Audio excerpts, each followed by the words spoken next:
Hello my dear students, स्वागत है आप सभी का आपका अपना यूट्यूब चैनल मां शारदे टीचिंग सेंटर में। क्या आप क्लास 12th बिहार बोर्ड का स्टूडेंट हैं? क्या बिहार बोर्ड का स्टूडेंट हैं? तो मेरे दोस्त, आज का क्लास आपके लिए काफ़ी स्पेशल होने वाला है, क्योंकि आज के क्लास में हम लोग चर्चा करने वाले हैं हिंदी हिंदी के काव्य खंड का 13वां चैप्टर, हिंदी के काव्य खंड का 13वां चैप्टर, जिसका नाम है क्या है, गांव का घर। जिसका नाम है गांव का घर। आज हम लोग इस चैप्टर के सभी VVI ऑब्जेक्टिव प्रश्न का सॉल्यूशन करेंगे। सभी VVI ऑब्जेक्टिव प्रश्न का सॉल्यूशन करेंगे। और यदि आप हिंदी को स्ट्रॉन्ग करना चाहते हैं तो मेरे दोस्त इस चैनल को सब्सक्राइब जरूर कर लीजिए, क्योंकि हम क्या किए हैं कि गद्य खंड 1 से लेकर के 12 चैप्टर तक और काव्य खंड 1 से लेकर के 13 चैप्टर तक क्या किए हैं, सभी चैप्टर का विस्तार पूर्वक ऑब्जेक्टिव का सॉल्यूशन करवा दिए हैं। और आप अच्छी तरह से जानते हैं कि यदि आप चैप्टर वाइज ऑब्जेक्टिव को कंप्लीट करते हैं तो एग्जाम में एक भी क्वेश्चन नहीं छूटेगा। एग्जाम में एक भी क्वेश्चन नहीं छूटेगा। तो चलिए आज का क्लास बिना टाइम का इन्वेस्ट किए हुए मेरे दोस्त स्टार्ट करते हैं। तो सबसे पहले क्या है कि यहाँ पे हमारा जो चैप्टर है या काव्य खंड का 13वां चैप्टर, और इसका नाम क्या है, इसका नाम है गांव का घर। गांव का घर। तो गांव के घर जो ये चैप्टर है, इसमें सबसे पहले और मोस्ट इम्पोर्टेंट जो है कवि परिचय है। क्या है माय डियर स्टूडेंट? कवि परिचय हम लोग इसलिए पढ़ेंगे क्योंकि एग्जाम में जो भी क्वेश्चन आता है मैक्सिमम क्वेश्चन जो रहता है वह कवि परिचय से ही रहता है। मैक्सिमम ऑब्जेक्टिव प्रश्न कवि परिचय से रहता है, क्योंकि मेरा खुद अनुभव है, क्योंकि मैं बोर्ड का एग्जाम दे चुका हूं और उसमें क्या होता है कि मैक्सिमम क्वेश्चन जो हिंदी में रहता है कवि परिचय से ही पूछा जाता है। इसलिए कवि परिचय को आप इग्नोर कभी नहीं कीजिएगा। तो चलिए आज का क्लास स्टार्ट करते हैं। यदि आप हिंदी का या किसी भी सब्जेक्ट का फ्री PDF नोट्स लेना चाहते हैं तो टेलीग्राम ग्रुप को जरूर ज्वाइन कर लीजिए। टेलीग्राम ग्रुप को जरूर ज्वाइन कर लीजिए। टेलीग्राम का नाम है MS teaching centre. MS teaching centre, या डिस्क्रिप्शन में टेलीग्राम का लिंक दिया हुआ है, वहाँ से आप जा करके टेलीग्राम को जरूर ज्वाइन कर लीजिए PDF के लिए। तो चलिए आज का क्लास स्टार्ट करते हैं। तो सबसे पहले हम लोग देखेंगे कवि परिचय। क्या देखेंगे? कवि परिचय। हम लोग आज देखेंगे सबसे पहले कवि परिचय देखेंगे। तो हम लोग जानते हैं कि हमारा जो चैप्टर है गांव का घर, उसके कवि हैं ज्ञानेंद्रपति। उसके कवि कौन है? ज्ञानेंद्रपति। यहाँ पे क्या है कि इस चैप्टर के कवि हैं ज्ञानेंद्रपति। तो आपसे क्वेश्चन पूछ सकता है कि गांव के घर शीर्षक कविता के कवि कौन है? तो इसका जो करेक्ट आंसर हो जाएगा my dear student, Gyanendrapati. Gyanendrapati most VVI है, इसको आप इग्नोर नहीं कीजिएगा। उसके बाद उनके बारे में हम लोग जानते हैं कि उनका जन्म कहाँ हुआ था। ज्ञानेंद्रपति के जन्म के बारे में यदि बात किया जाए तो उनका जो जन्म हुआ माय डियर स्टूडेंट, उनका जो जन्म हुआ 1 जनवरी 1950 को। 1 जनवरी 1950 को। और उनका जन्म स्थान जो था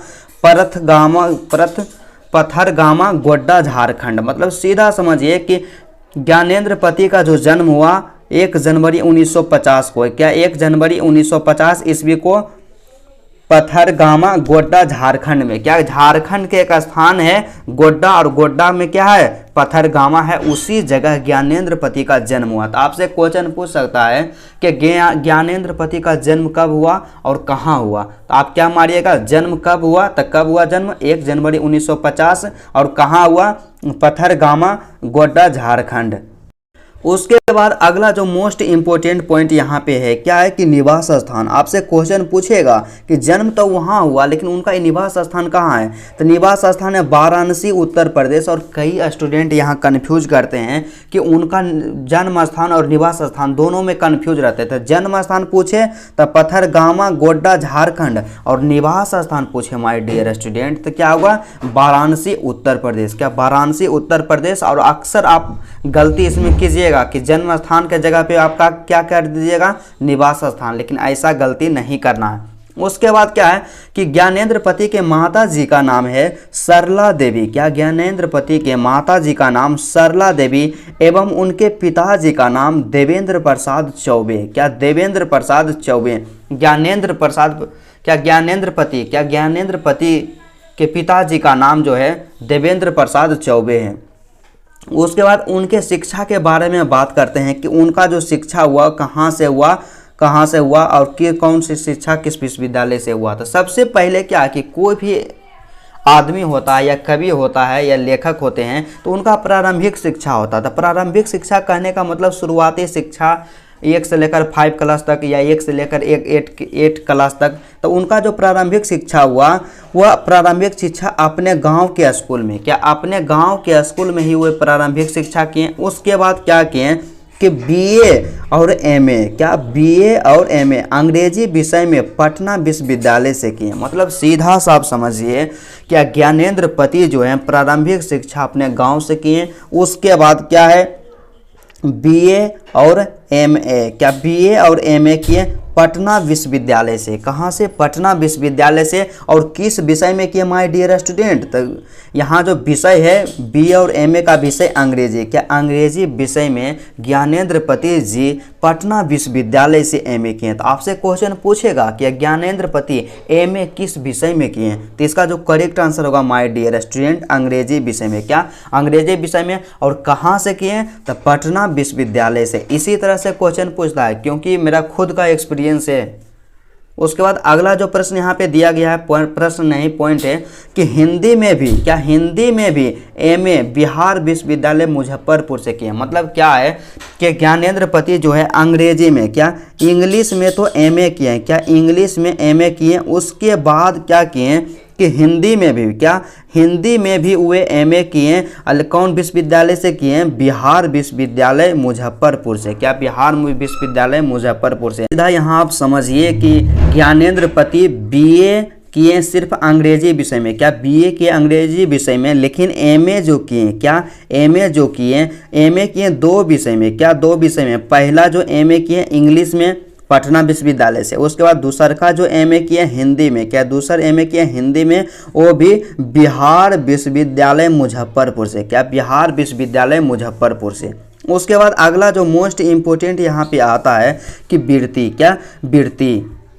वृत्ति कहने का मतलब उनका कार्य क्या था। तो सबसे पहले क्या है कि बिहार लोक सेवा आयोग द्वारा, क्या बिहार लोक सेवा आयोग द्वारा मतलब समझे बीपीएससी के द्वारा चयनित होकर कारा अधीक्षक के रूप में कार्य करते हुए कैदियों के लिए अनेक कल्याणकारी कार्यक्रम चलाएं। क्या हुए कि बिहार लोक सेवा आयोग के द्वारा वे चयनित हो गए और कारा अधीक्षक, क्या कारा अधीक्षक के रूप में क्या किए कि कैदियों के लिए अनेक कल्याणकारी कार्य किए। और फिर क्या किए, फिर नौकरी को छोड़ दिए और कविता लेखन स्टार्ट कर दिए। क्या कविता लेखन को स्टार्ट कर दिए। उसके बाद अगला जो है मोस्ट इम्पोर्टेंट, जिससे कि क्वेश्चन तो पूछा ही जाता है माय डियर, क्या है कि सम्मान। मतलब सम्मान का मतलब हो गया पुरस्कार। तो ज्ञानेंद्र पति को कौन कौन सा पुरस्कार मिला? तो उनको मुख्यतः 2 पुरस्कार मिला। क्या उनको मुख्यतः 2 पुरस्कार मिला?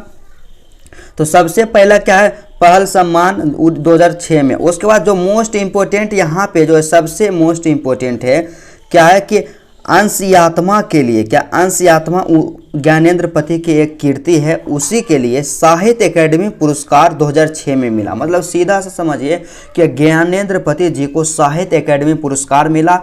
कब मिला? 2006 ईस्वी में। कब मिला? 2006 ईस्वी में। और किस कीर्ति के लिए दिया गया? तो संस आत्मा के लिए। क्या संस आत्मा के लिए ज्ञानेंद्र पति को साहित्य एकेडमी पुरस्कार से पुरस्कृत किया गया 2006 ईस्वी में। उसके बाद जो है मोस्ट इम्पोर्टेंट यहाँ पे आता है कृतियाँ। क्या कृतियाँ? और कृतियाँ को आप इतना मोस्ट इम्पोर्टेंट और वीवीआई कर सकते हैं क्योंकि एग्जाम में यदि क्वेश्चन पूछा गया तो किसी से पूछे या ना पूछे, लेकिन कृतियाँ से क्वेश्चन जरूर पूछेगा कि निम्नलिखित में से कौन ज्ञानेंद्र पति की कृतियाँ हैं। इस तरह से आपसे क्वेश्चन पूछ सकता है। तो यहाँ पे सबसे पहला क्या है कि कविता संग्रह है माय डियर। क्या कविता संग्रह।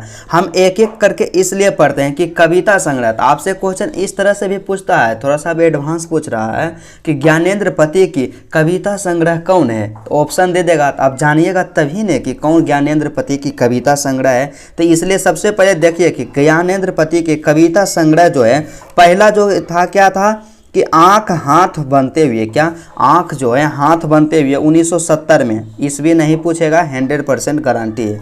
उसके बाद क्या है शब्द लिखने के लिए यही कागज बना है। क्या शब्द लिखने के लिए यही कागज बना है, एक कविता संग्रह है।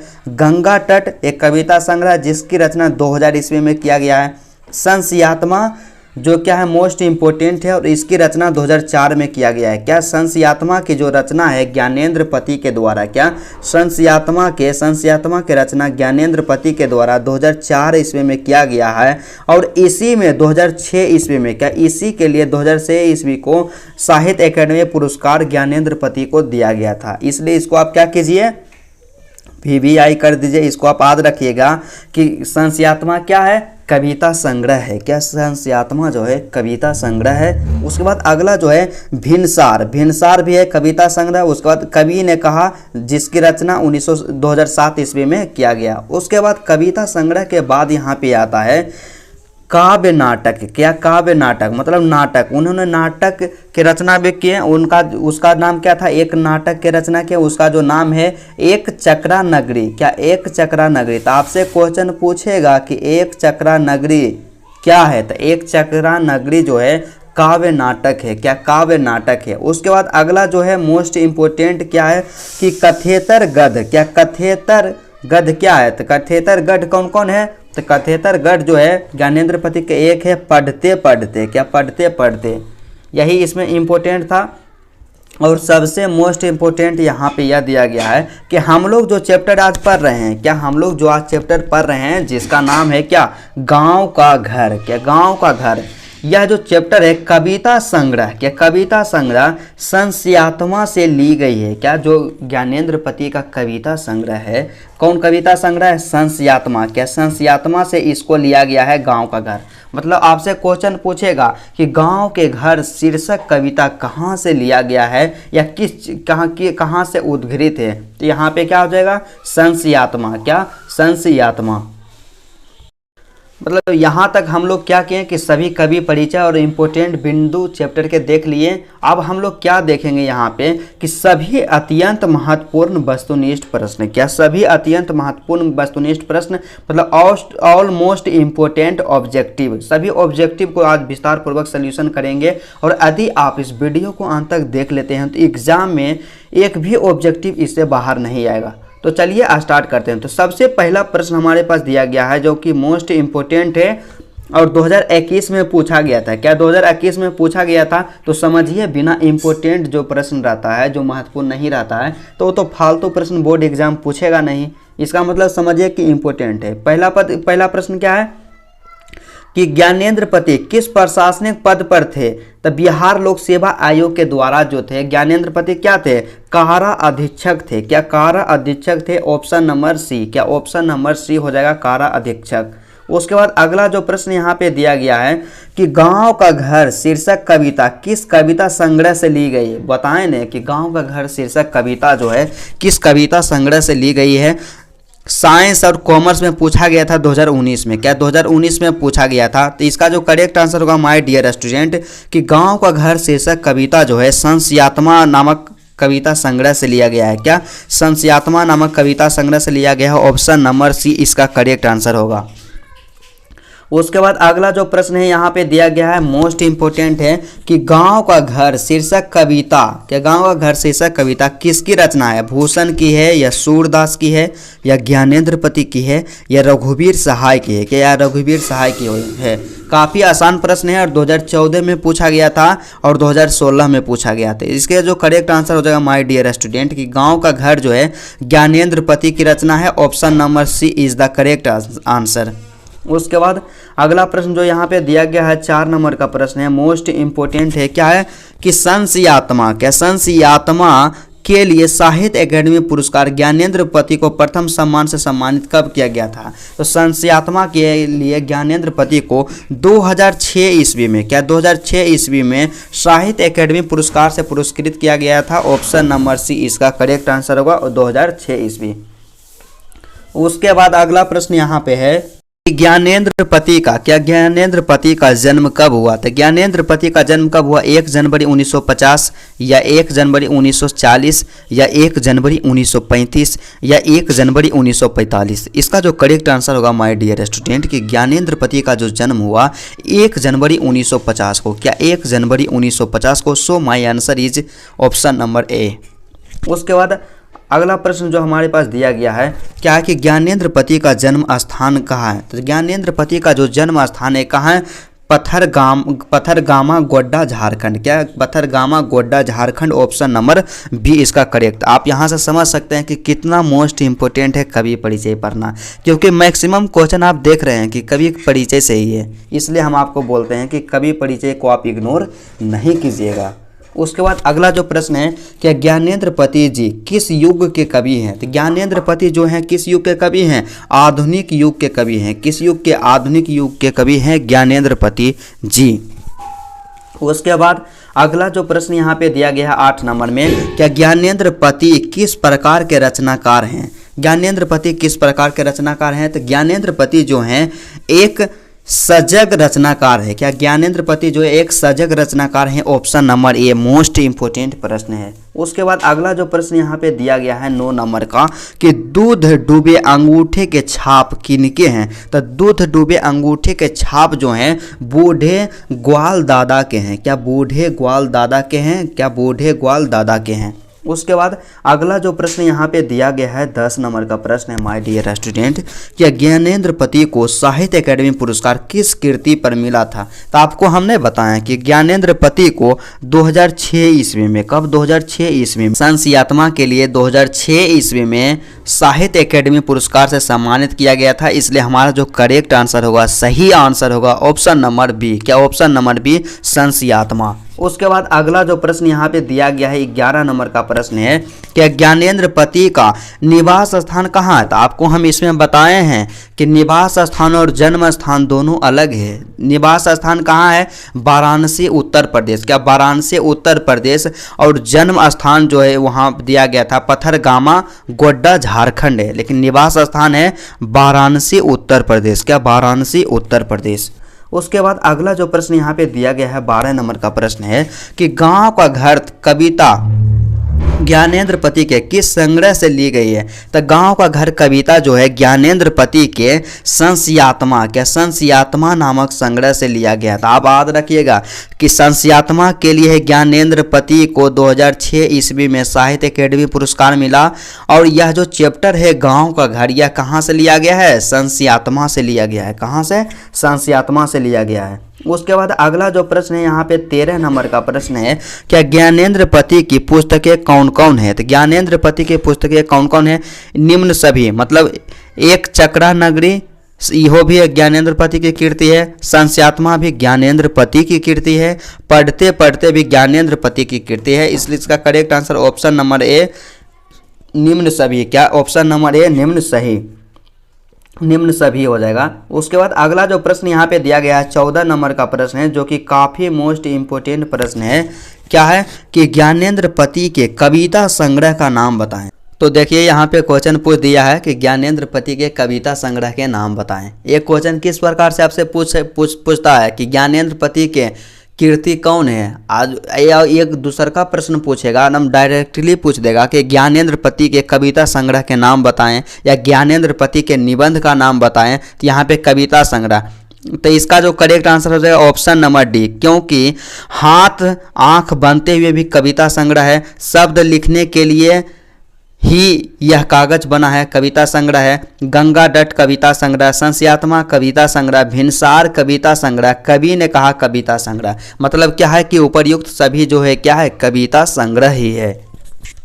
उसके बाद 15 नंबर का और लास्ट प्रश्न हमारे पास दिया गया है माय डियर स्टूडेंट। यहाँ पे क्या है कि कवि ज्ञानेंद्र पति के माता पिता थे क्रमशः। कवि ज्ञानेंद्र पति के माता का नाम जो था सरला देवी और पिता का जो नाम था देवेंद्र प्रसाद चौबे। इसका correct answer option number C. क्या? ऑप्शन नंबर सी सरला देवी एवं देवेंद्र प्रसाद चौबे। क्या? सरला देवी एवं देवेंद्र प्रसाद चौबे। तो चलिए हम लोग जितने भी इस चैप्टर के VBI ऑब्जेक्टिव प्रश्न का था सभी का हम लोग विस्तार पूर्वक सॉल्यूशन कर लिए हैं। तो चलिए आज का क्लास यहीं तक रहता है। यदि आपको वीडियो अच्छा लगा तो मेरे दोस्त वीडियो को जरूर लाइक कीजिएगा और मेरे चैनल पे यदि आप नए हैं तो चैनल को जरूर सब्सक्राइब कर लीजिएगा। तो चलिए आज का क्लास यहीं तक रहता है, फिर आपसे मिलते हैं नेक्स्ट वीडियो में।